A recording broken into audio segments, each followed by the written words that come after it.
ಎಲ್ಲರಿಗೂ ನಮಸ್ಕಾರ. ಸಿರಿ ಚಾನಲ್ಗೆ ಮತ್ತೊಮ್ಮೆ ನಿಮ್ಮೆಲ್ಲರಿಗೂ ಸ್ವಾಗತ. ಚಾನಲ್ನ ಎಲ್ಲ ವ್ಯೂವರ್ಸ್ಗಳಿಗೂ ಕೂಡ ಇವತ್ತು ಫ್ರೆಂಡ್ಶಿಪ್ ಡೇಯ ಶುಭಾಶಯಗಳು. ಬಹಳಷ್ಟು ಜನ ಕಮೆಂಟ್ಗಳಲ್ಲಿ ಫ್ರೆಂಡ್ಶಿಪ್ ಡೇಯ ವಿಶಸ್ಸನ್ನು ತಿಳಿಸಿದ್ರಿ. ನಿಮಗೂ ಕೂಡ ತುಂಬು ಹೃದಯದ ಶುಭಾಶಯಗಳು. ಇವತ್ತು ಡೈಲಿ ರೊಟೀನನ್ನು ಏನೂ ತೋರಿಸಿಲ್ಲ, ಜಸ್ಟ್ ನಾನು ಯಾವ್ಯಾವ ಸಬ್ಜೆಕ್ಟ್ಸ್ಗಳನ್ನು ಅಭ್ಯಾಸ ಮಾಡೀನಿ ಅಷ್ಟನ್ನೇ ತೋರಿಸೀನಿ.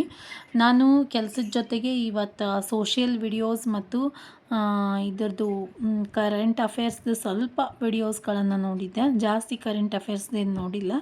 ಅದಾದಮೇಲೆ ಇವತ್ತು ಫ್ರೆಂಡ್ಶಿಪ್ ಡೇ ಅಲ್ಲ, ಸ್ವಲ್ಪ ಆ ಕಡೆ ಈ ಕಡೆ ಎಲ್ಲರಿಗೆ ಫೋನ್ ಹಚ್ಚೋದಾಯಿತು ಫ್ರೆಂಡ್ಸ್ಗಳಿಗೆ, ಮತ್ತು ಸ್ವಲ್ಪ ಎಡಿಟಿಂಗ್ ಕೆಲಸ ಇತ್ತು, ಅದು ಕೂಡ ಮುಗಿಸ್ಕೊಂಡೆ. ಅದಾದಮೇಲೆ ಮಧ್ಯಾಹ್ನದ ಟೈಮಲ್ಲಿ ಭರತನಾಟ್ಯ ಕಾಸ್ಟ್ಯೂಮ್ದು ಒಂದು ಆರ್ಡ್ರ್ ಬಂದೈತಿ, ಅದು ಕೂಡ ಸ್ಟಿಚ್ ಮಾಡಬೇಕಿತ್ತು. ಅದರದ್ದು ಮೆಜರ್ಮೆಂಟ್ಸ್ ಎಲ್ಲ ತೊಗೋಬೇಕಾಗಿತ್ತು, ಅಲ್ಲಿ ಹೋಗಿದ್ದೆ. ಅದಕ್ಕೋಸ್ಕರ ನನಗೆ ಮಧ್ಯಾಹ್ನದವರೆಗೂ ಯಾವುದೇ ವಿಡಿಯೋ ಮಾಡೋಕ್ಕಾಗಲಿಲ್ಲ. ಸ್ವಲ್ಪ ಬ್ಯುಸಿ ಶೆಡ್ಯೂಲ್ ಇತ್ತು ಮುಂಜಾನೆಯಿಂದ ಮಧ್ಯಾಹ್ನದವರೆಗೂ. ಆ ಟೈಮಲ್ಲಿ ಯಾವುದೇ ವಿಡಿಯೋಸ್ಗಳನ್ನು ಮಾಡ್ಲಿಕ್ಕಾಗಲಿಲ್ಲ. ಅದಾದಮೇಲೆ ಒಮ್ಮೆ ನಾನು ಸಾಯಂಕಾಲ 5ರಿಂದ ಈ ವಿಡಿಯೋವನ್ನು ಶೂಟ್ ಮಾಡ್ಕೊಂಡಿನಿ. ಈಗ ನಾನು ಓದ್ತಾ ಇರುವಂತಹ ವಿಷಯ ಸೈನ್ಸ್, 6th ಕ್ಲಾಸ್ ಇತ್ತು, ಭಾಗ 2. ಅದರಲ್ಲಿ ಮೊನ್ನೆ ನಾನು ತಾಪ ಮತ್ತು ಅದರ ಮಾನಗಳ ಓದ್ಕೊಂಡಿದ್ದೆ. ನೆಕ್ಸ್ಟ್ ಅದರದ್ದು 8ನೇ ಪಾಠವನ್ನು ಓದ್ಕೊಳಕತ್ತೀನಿ. ಮತ್ತು ಬಹಳಷ್ಟು ಜನ ಟೆಕ್ಸ್ಟ್ ಬುಕ್ಸ್ಗಳ ಬಗ್ಗೆ ಕೇಳಾಕ್ತಿದ್ರಿ. ಟೆಕ್ಸ್ಟ್ ಬುಕ್ಸ್ಗಳು ಸಿಗಾಕತ್ತಿಲ್ಲ, ಯಾವ ರೀತಿ ಡೌನ್ಲೋಡ್ ಮಾಡ್ಕೋಬೇಕು ಮತ್ತು ನೀವು ಎಲ್ಲಿಂದ ತೊಗೊಂಡ್ರಿ, ಯಾವ ವರ್ಷದ ಓದಾಕ್ತೀರಿ, ಬಹಳಷ್ಟು ಕ್ವಶನ್ಸ್ಗೋಸ್ಕರ ಯಾವ ರೀತಿ ಡೌನ್ಲೋಡ್ ಮಾಡ್ಕೊಳ್ಳೋದು ಅಂಥೇಳಿ ವಿಡಿಯೋ ಮಾಡಿ ಚಾನಲಲ್ಲಿ ಅಪ್ಲೋಡ್ ಮಾಡೀನಿ. ಒಂದನೇ ಪಾಠ ಸ್ವಲ್ಪ ಜಾಸ್ತಿ ಇತ್ತು, ಪೇಜಸ್ ಜಾಸ್ತಿ ಇರೋದ್ರಿಂದ ಡಿಟೇಲ್ ಆಗಿ ಓದಬೇಕಲ್ಲ, ಪ್ರತಿಯೊಂದು ಮೂಲೆನೂ ಓದಬೇಕು, ಎಲ್ಲಿಂದ ಕ್ವಶನ್ ಹಾಕ್ತಾರೆ ಗೊತ್ತಾಗಲ್ಲ. ಅದಕ್ಕೋಸ್ಕರ ಫುಲ್ ಡಿಟೇಲ್ ಆಗಿ ಓದ್ಕೊಳಾಕ್ತೀನಿ. ಒಂದು ದಿವಸ ಫುಲ್ಲು ಆಯ್ತು ಅದು ಕೂಡ. ಈಗ ನಾನು ನೆಕ್ಸ್ಟ್ 8ನೇ ಪಾಠ ನೀರಿನ ಸ್ಥಿತಿಗಳ ಮೂಲಕ ಒಂದು ಪಯಣ, ಅದನ್ನು ಸ್ಟಾರ್ಟ್ ಮಾಡೀನಿ, ಅದನ್ನು ಓದ್ಕೊಳಕ್ಕೆ ಪ್ರಾರಂಭ ಮಾಡೀನಿ. ಅದಾದಮೇಲೆ ನೆಕ್ಸ್ಟ್ ನಾನು ಕಂಟಿನ್ಯೂ ಟೈಮ್ ಸಿಕ್ತು ಅಂದ್ರೆ ಕಂಟಿನ್ಯೂ ಆಗಿ 9ನೇ ಪಾಠ ಚಾಲು ಮಾಡ್ತೀನಿ. ಇದು ಕೂಡ ಸ್ವಲ್ಪ ದೊಡ್ಡದೇ ಐತಿ, ಒಂದು 20 ಪೇಜಸ್ ಐತಿ ಅಧ್ಯಾಯ 8 ಕೂಡ. ಅದನ್ನು ಪೂರ್ತಿ ಡಿಟೇಲ್ ಆಗಿ ತಿಳ್ಕೊಳ್ಳೇಬೇಕು. ಆವೀಕರಣ ಎಂದರೇನು, ಆಮೇಲೆ ನೀರಿನ ರೂಪಗಳು ಯಾವ್ಯಾವು, 3 ರೂಪಗಳು ಯಾವ್ಯಾವು,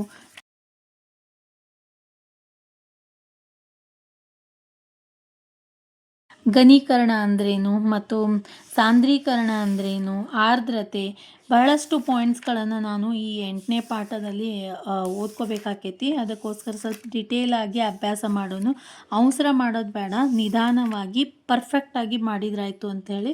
ಯಾವುದೇ ರೀತಿಯಾಗಿ ಇವತ್ತು ನಾನು ಇಷ್ಟು ಮುಗಿಸ್ಲೇಬೇಕು ಅಂದ್ಕೊಂಡಿಲ್ಲ, ಬಟ್ ಅಟ್ಲೀಸ್ಟ್ ಒಂದು ಲೆಸನ್ನು ಓದ್ಕೋತೀನಿ. ಮೊನ್ನೆ ಯಾರೋ ಮೆಸೇಜ್ ಮಾಡಿದ್ರು, ಹೆಸರು ನೆನಪಿಲ್ಲ, ನಾನು ಜಸ್ಟ್ ಕಮೆಂಟ್ ಓದಿದ್ದೆ, ನೀವು ಸೈನ್ಸ್ ಓದಾಕತ್ತೀರಿ ಅಂತಂದರೆ ಎಷ್ಟು ಪಾಠಗಳನ್ನು ಮುಗಿಸ್ತೀರಿ ಅಂಥೇಳಿ. ಫಸ್ಟ್ ಭಾಗದಲ್ಲಿ ಸ್ವಲ್ಪ ಈಸಿ ಪಾರ್ಟ್ಸ್, ಈಸಿ ಲೆಸನ್ಸ್ ಇದ್ದು ಸ್ವಲ್ಪ 1 ಅಥವಾ 2, 1.5 ಈ ರೀತಿ ಮುಗಿಸ್ಕೊಂಡಿನಿ. 2ನೇ ಭಾಗದಲ್ಲಿ ಒಂದೊಂದೇ ಪಾಠವನ್ನು ಓದಾಕ್ತೀನಿ. ಡೈಲಿ 1 ಅಥವಾ ಆಗದೇ ಇದ್ರೆ ನೆಕ್ಸ್ಟ್ ಡೇನೂ ತೊಗೋತೀನಿ. ಏನು ಫುಲ್ ಓದಿ ಮುಗಿಸ್ಲೇಬೇಕಂತಿಲ್ಲ, ನಿಧಾನವಾಗಿ ಓದ್ತೀನಿ. ಅದಾದಮೇಲೆ ಇದರಲ್ಲಿ ತುಂಬಾ ಇಂಪಾರ್ಟೆಂಟ್ ಪಾಯಿಂಟ್ಸ್ ಅದಾವೆ 8ನೇ ಪಾಠದಲ್ಲಿ. ನೀರಿನ ಸ್ಥಿತಿಗಳು ಮತ್ತು ಆವೀಕರಣ, ಘನೀಕರಣ ಮತ್ತು ಸಾಂದ್ರೀಕರಣ, ಇದನ್ನು ಡೀಟೇಲ್ ಆಗಿ ಓದಬೇಕು. ಮತ್ತು ಆರ್ದ್ರತೆ ಬಗ್ಗೆ ತಿಳ್ಕೊಳ್ರಿ, ಬಹಳಷ್ಟು ಇಂಪಾರ್ಟೆಂಟ್ ಪಾಯಿಂಟ್ ಲೆಸನ್ ಐತಿ ಇದು ಕೂಡ. ಇದಾದಮೇಲೆ ನೆಕ್ಸ್ಟ್ ನಾನೀಗ ತಗೊಳಕತ್ತಿರುವಂತಹ ವಿಷಯ ಸೋಷಿಯಲ್ ಸೈನ್ಸ್ ಸ್ಟಡಿಯಲ್ಲಿ ನಾನೀಗ 8ನೇ ತರಗತಿದು ಓದಾಕ್ತೀನಿ. 8ನೇ ತರಗತಿಯಲ್ಲಿ ಅಂದ್ರೆ 6ನೇ ತರಗತಿ 8ನೇ ತರಗತಿ ಎರಡೂ ಕೂಡ ಕಂಟಿನ್ಯೂ ಇಟ್ಕೊಂಡಿನಿ. ಯಾಕಂದರೆ ಎರಡೂ ಕೂಡ ಪಾಠಗಳು ಲಿಂಕ್ ಅದಾವೆ. 6ನೇ ತರಗತಿಯಲ್ಲಿ ಬರುವಂತಹ ಪಾಠಗಳು ಮತ್ತು 8ನೇ ತರಗತಿಯಲ್ಲಿ ಬರುವಂತಹ ಪಾಠಗಳು ಲಿಂಕ್ ಅದಾವು. ಅದಕ್ಕೋಸ್ಕರ ನಾನು ಎರಡೂ ಜೊತೆಗೆ ಒಯ್ಯಾಕ್ತೀನಿ. ಈಗ 6ನೇ ಪಾಠದಲ್ಲಿ ಮೊದಲನೇ ಪಾಠ ಇತಿಹಾಸದ ಪರಿಚಯ ಮತ್ತು ಆರಂಭಿಕ ಸಮಾಜ ಅಂತಿದ್ರೆ, 8ನೇ ಪಾಠದಲ್ಲಿ ಆಧಾರಗಳು ಅಂತೈತಿ. ಮತ್ತು ಸೆಕೆಂಡ್ ಪಾಠ ಭಾರತದ ಭೌಗೋಳಿಕ ಲಕ್ಷಣಗಳು ಅಂದರೆ 6ನೇ ಪಾಠ ಫಸ್ಟ್ ಪಾಠ ಏನೈತಲ್ಲ ಅದನ್ನು ಸ್ಪ್ಲಿಟ್ ಮಾಡಿ 2 ಪಾಠಗಳನ್ನು ಮಾಡ್ಯಾರ. ಸ್ವಲ್ಪ ಡೀಟೇಲಾಗಿ 8ನೇ ತರಗತಿಯಲ್ಲಿ ಕೊಟ್ಟಾರ.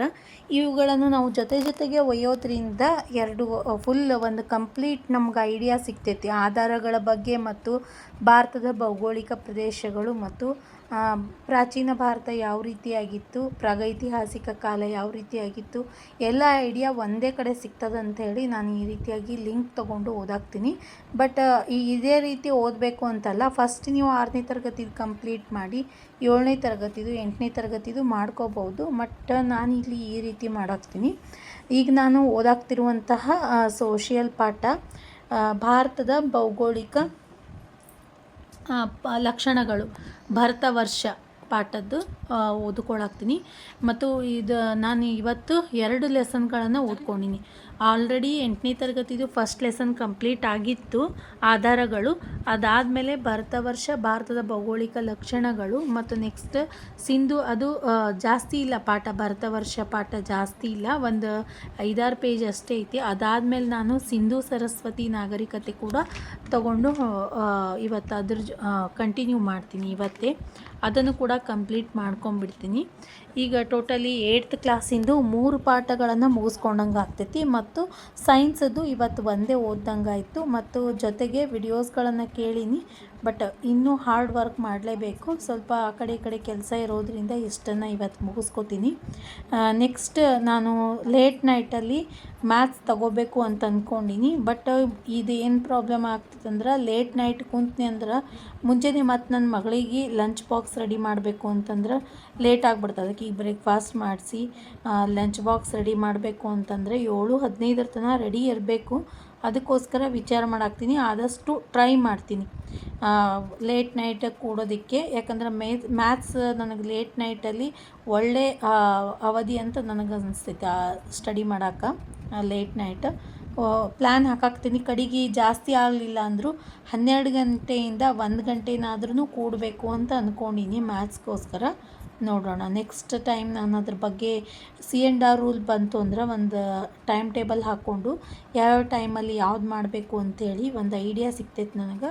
ಅದನ್ನು ನಿಮ್ಮ ಜೊತೆ ಖಂಡಿತವಾಗ್ಲೂ ಶೇರ್ ಮಾಡ್ಕೋತೀನಿ. ಈ ರೀತಿಯಾಗಿತ್ತು ಇವತ್ತಿನ ಅಭ್ಯಾಸ. ಸಾಯಂಕಾಲದಿಂದ ಒಂದು 3-4 ತಾಸು ಮಾಡೀನಿ.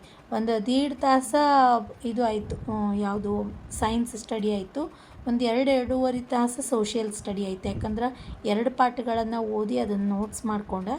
ಜಸ್ಟ್ ಹೈಲೈಟ್, ಡೀಟೇಲಾಗಿ ಬರ್ಕೊಳ್ಳೋದಿಲ್ಲ. ಸೈನ್ಸ್ ಏನು ರಿಟರ್ನ್ ಬರ್ಕೊಳ್ಳಲ್ಲ. ಯಾಕಂದ್ರೆ ಆಲ್ರೆಡಿ ನನ್ನ ಹತ್ರ ಬುಕ್ಸ್ ಇರೋದ್ರಿಂದ ಅದನ್ನೇನು ಬರ್ಕೊಳ್ಳಲ್ಲ. ಸೋಷಿಯಲ್ ಸ್ಟಡಿ ಬುಕ್ಸ್ ಇಲ್ಲ ನನ್ನ ಹತ್ರ. ಅದಕ್ಕೋಸ್ಕರ ಅದನ್ನು ಸ್ವಲ್ಪ ಮೇನ್ ಪಾಯಿಂಟ್ಸ್ ಅಂದರೆ ನನಗೆ ಯಾವ ಗೊತ್ತಿಲ್ಲ ಪಾಯಿಂಟ್ಸ್, ಅವುಗಳನ್ನು ಮಾತ್ರ ಬರ್ಕೋತೀನಿ. ಈ ರೀತಿಯಾಗಿತ್ತು ಇವತ್ತಿನ ಅಭ್ಯಾಸ. ನಿಮಗೆಲ್ಲರಿಗೂ ಮೋಟಿವೇಟ್ ಆಗ್ತದಂತ ಅಂದ್ಕೊಂಡು ಈ ವಿಡಿಯೋಸ್ಗಳನ್ನು ಮಾಡಾಕ್ತೀನಿ. ಈ ವಿಡಿಯೋವನ್ನು ನೋಡಿದ್ದಕ್ಕೆ ನಿಮ್ಮೆಲ್ಲರಿಗೂ ಧನ್ಯವಾದಗಳು. ಹಾಗೆ ಸಿರಿ ಚಾನಲ್ನ ಕಡೆಯಿಂದ ಮತ್ತೊಮ್ಮೆ ಎಲ್ಲರಿಗೂ ಕೂಡ ಫ್ರೆಂಡ್ಶಿಪ್ ಡೇಯ ಶುಭಾಶಯಗಳು. ನಿಮ್ಮ ಸ್ನೇಹ ಸಂಬಂಧ ನನ್ನ ಜೊತೆ ಯಾವಾಗಲೂ ಇದೇ ರೀತಿಯಾಗಿ ಇರಲಿ ಅಂತ ಹೇಳಿ ಬಯಸುತ್ತೇನೆ.